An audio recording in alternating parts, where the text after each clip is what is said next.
ஆனா அந்த முயற்சியை தாண்டி இப்ப இருக்கக்கூடிய சிங்கப்பூர்ல தனியார் அமைப்புகள் சிலவும் வந்து தாய்மொழி தினத்தை கொண்டாடுற விதத்துல இந்த தமிழ் பேரவை மூலமா நிறைய விழாக்கள்லாம் எடுக்கிறாங்க. அது குறித்த உங்களுடைய பார்வை என்ன சார்? அதாவது இந்த இது பெரிய போராட்டத்துக்கு பிறகு கிடைத்த வாய்ப்பு இதனால் பாதிக்கப்படுமோ என்று ஆதங்கம் எனக்கு ஏற்படுகிறது. தமிழ் மொழி விழாவை வந்து சிங்கப்பூர் அரசாங்கம் ஒரு அமைச்சின் கீழ் நடத்தி கொண்டு வருகின்றன.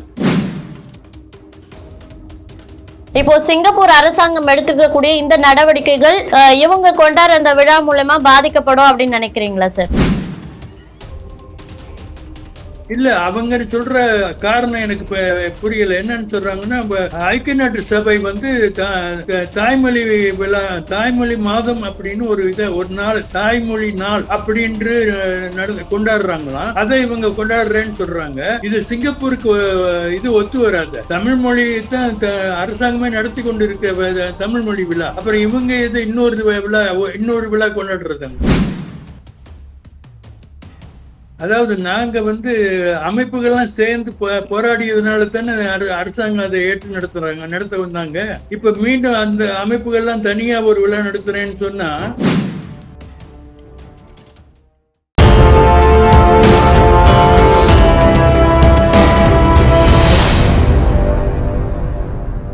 யூதமிழ் நேயர்களுக்கு வணக்கம். இன்னைக்கு நம்ம கூட சிங்கப்பூரின் முன்னாள் தமிழ் சங்க தலைவர் கிருஷ்ணசுவாமி அவர்கள் தான் இணைஞ்சிருக்காங்க. வணக்கம் சார். வணக்கம்.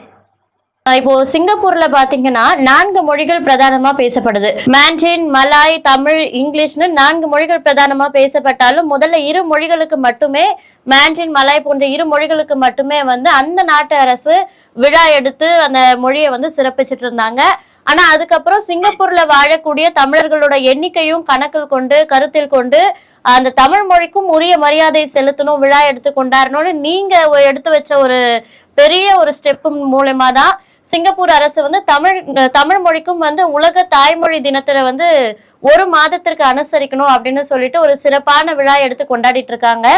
ஆனா அந்த முயற்சியை தாண்டி இப்ப இருக்கக்கூடிய சிங்கப்பூர்ல தனியார் அமைப்புகள் சிலவும் வந்து தாய்மொழி தினத்தை கொண்டாடுற விதத்துல இந்த தமிழ் பேரவை மூலமா நிறைய விழாக்கள்லாம் எடுக்கிறாங்க. அது குறித்த உங்களுடைய பார்வை என்ன சார்? அதாவது இந்த இது பெரிய போராட்டத்துக்கு பிறகு கிடைத்த வாய்ப்பு இதனால் பாதிக்கப்படுமோ என்று ஆதங்கம் எனக்கு ஏற்படுகிறது.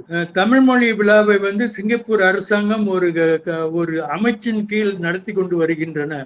ஒவ்வொரு வருடமும் ஏப்ரல் மாதத்தில் 1 மாதத்திற்கு தமிழ் மொழி விழா நடத்துறாங்க.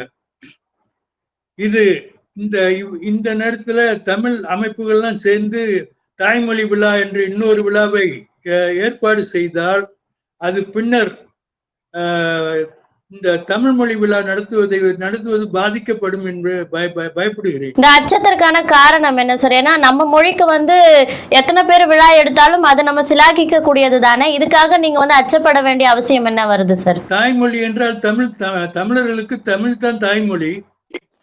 இந்த தாய்மொழிக்காக தமிழ் மொழி விழா நடத்தி கொண்டு இருக்கிறாங்க அரசாங்கம். அதோடு இப்ப போய் நாம் இன்னொரு விழா நடத்தணும்னா தாய்மொழி விழா என்று ஒரு விழாவை கொண்டாடினால் பாதிப்பு ஏற்படும் என்பது எனது கருத்து. இப்போ சிங்கப்பூர் அரசாங்கம் எடுத்துக்கக்கூடிய இந்த நடவடிக்கைகள் இவங்க கொண்டாடுற அந்த விழா மூலமா பாதிக்கப்படும் அப்படின்னு நினைக்கிறீங்களா சார்? ஆமாமா, நிச்சயமாக. இப்போ இந்த மாதிரி இந்த தமிழ் சங்கங்கள், தமிழ் பேரவைகள் பண்ற இந்த விழாக்கள் இதுக்கு முன்னாடி நடந்திருக்கா, இல்ல இதுதான் முதல் தடவைங்களா சார்? இல்ல, இந்த ஆண்டு தான் அவங்க இப்ப ஏற்பாடு பண்ணி இருக்கிறாங்க. இதுக்கு முன்ன வந்து அரசாங்கம் நடத்தின விழா தான் நடந்து கொண்டிருந்தது. இதை வந்து எந்த மாதிரியான அமைப்புகள் இணைந்து நடத்துறாங்க சார்? சுமார் 34 அமைப்புகள் சேர்ந்து கொண்டாடுவதாக அறிக்கை விட்டிருக்காங்க. எனக்கு தெரிஞ்ச வரையில பெரும்பகுதியான அமைப்புகள் அதுக்கு அங்கீகாரம் கொடுக்கவில்லை என்று அறிய வருகிறேன். அடுத்த கட்ட முயற்சி என்ன எடுக்க போறீங்க சார்? இதை வந்து தடுத்து நிறுத்துறதுக்கோ இல்ல அரசு நடத்துற விழா பாதிக்கப்படாம இருக்கிறதுக்கோ உங்க சைட்ல இருந்து எடுக்க போற முயற்சி என்னவா இருக்கும் சார்? இல்ல, நாளைக்கு அவங்க நிகழ்ச்சி நடத்துறாங்க. அந்த நிகழ்ச்சியில நாங்க போய் எங்களுடைய கருத்துக்களை தெரிவிப்போம். ஏனென்றால் தமிழ் மொழி விழான்னு ஒண்ணு நடந்து கொண்டு இருக்கு. தமிழர்களுடைய மொழி வந்து தமிழ். அப்ப தமிழ் மொழி விழா நடந்து கொண்டிருக்கும் போது இவங்க தாய்மொழி விழான்னு தமிழ் மொழிக்கு உள்ள விழாவையே நடத்தினாங்கன்னா அது பாதிப்பு வரும் இல்லவா? என்ன மாதிரியான பிரச்சனைகளை நீங்க வந்து இந்த மாதிரி தமிழ் மொழி விழாவை சிங்கப்பூர் அரசாங்கமே நடத்தணும் அப்படின்ற கோரிக்கையை முன் வச்சு நீங்க போராடும் போது எந்த மாதிரியான பிரச்சனைகளை எதிர்கொண்டீங்க சார்? பிரச்சனைகள் வரல. அதாவது நாங்க வந்து முதலில் தமிழ் மொழி வாரம் என்று நடத்தினோம். அப்ப அப்படி நடத்தும் போது 2 ஆண்டுகளுக்கு ஒரு முறை நடத்துங்க அப்படின்னு அரசாங்கம் சொன்னாங்க. நாங்கள் வந்து இல்ல ஒவ்வொரு வருடமும் நடத்துவோம்னு நடத்தி கொண்டிருந்தோம். அப்புறம் அரசாங்கமே எங்களை அழைத்து இந்த மாதிரி தமிழ் மொழி விழாவை வந்து நாங்கள் ஒரு அமைச்சின் கீழ் கொண்டு வந்து ஆண்டுதோறும் நடத்த போறோம்னு சொன்னாங்க. அதுக்கு நாங்க எல்லாரும் சம்மதிச்சு அதை நடத்துவதை இப்ப ஒவ்வொரு ஆண்டும் நடந்து கொண்டிருக்கு. இப்ப கிட்டத்தட்ட 14-15 ஆண்டுகளாக நடந்து கொண்டிருக்கின்றன.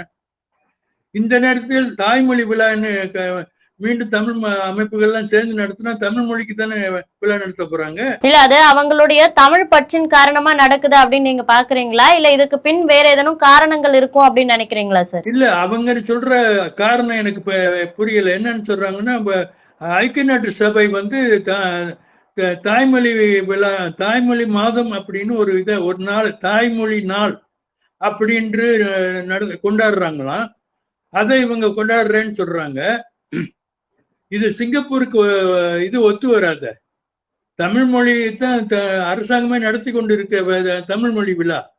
அப்புறம் இவங்க இது இன்னொரு விழா கொண்டாடுறதாங்க. அது தவறு அல்லவா? இப்போ நாளைக்கு வந்து இந்த விழா நடக்க போது, இதுக்கு முன்னாடி வந்து இந்த அறிவிப்பு எப்ப வந்துச்சோ அப்பத்துல இருந்து அந்த விழா குழுவினரோட நீங்க வந்து அந்த தமிழ் பேரவை அவங்கள தொடர்பு கொண்டு ஏதாவது சமரச பேச்சுக்கு ஏதாவது அடி எடுத்து வச்சிருக்கீங்களா சார்? அவர்களிடம் சொல்லும் போது அவர்கள் கொடுக்கிற காரணம் வந்து இது வந்து ஐக்கிய நாட்டு சபை தமிழ், அதாவது தாய்மொழி விழா நடத்தணும்னு ஐக்கிய நாட்டு சபை முடிவெடுத்திருக்கிறதுனால அதன் ஒட்டி இந்த அமைப்புகள்லாம் தாய்மொழி விழா அப்படின்னு நடத்துறாங்கன்னு சொல்றாங்க. எனக்கு அது உடன்பாடு இல்லை. ஐக்கிய நாட்டு சபை சொல்றதுக்கு சிங்கப்பூர் அரசாங்கமே தமிழ் மொழிக்கு விழா நடத்தி கொண்டு இருக்கும்போது நம்மளும் மீண்டும் ஒரு விழா நடத்துவது அது ஏற்புடையது இல்லை என்பதுதான் எனது கருத்து. இல்ல இந்த ஒரு முறை வந்து இந்த தனியார் அமைப்புகள் இந்த தமிழ் பேரவைலாம் இணைந்து இந்த விழாவை சிறப்புற நடத்துறாங்க. இதே நிலை வந்து தொடர்ச்சியா நீடிக்குமா அப்படின்றது ஒரு கேள்விக்குறிதானே. இப்போ சிங்கப்பூர் அரசாங்கம் நடத்துறாங்கன்னா அது வந்து அவங்க வருஷம் அது கண்டிப்பா நடத்தியே தீரணும். ஆனா ஒரு தனியார் அமைப்புகள் பண்றது மூலமா அரசாங்கத்துடைய நடவடிக்கையும் கைவிடப்படும். இவங்களுடைய முயற்சியும் நீடிக்குமா அப்படின்றது கேள்விக்குறியா இருக்கும். அது குறித்த உங்களுடைய கருத்து என்ன சார்? அதாவது நாங்க வந்து அமைப்புகள்லாம் சேர்ந்து போராடியதுனால தானே அரசாங்கம் அதை ஏற்று நடத்த வந்தாங்க. இப்ப மீண்டும் அந்த அமைப்புகள்லாம் தனியா ஒரு விழா நடத்துறேன்னு சொன்னா அரசாங்கம் கேள்வி எழுப்பணும் அல்லவா? நான் தமிழ் மொழி விழாவை நடத்தி கொண்டிருக்கும், அதாவது அரசாங்கமே தமிழ் மொழி விழாவை நடத்தி கொண்டிருக்கும் போது அமைப்புகள்லாம் சேர்ந்து ஒரு விழாவை நடத்துனீங்கன்னா அப்ப நீங்க நடத்தி கொள்ளுங்க அப்படின்ற ஒரு இதை விட்டாங்கன்னா தமிழ் அமைப்புகள் அந்த மாதிரி செய்வதற்கு, அதன் நிகழ்ச்சிகள் நடத்துவதற்கு வசதிப்படுத்தவங்களா இருக்காங்களா? இப்ப அரசாங்கம் நடத்துறதுனால நாம எல்லாம் சேர்ந்து அவங்க கூட இணைந்து செயல்படுறோம்.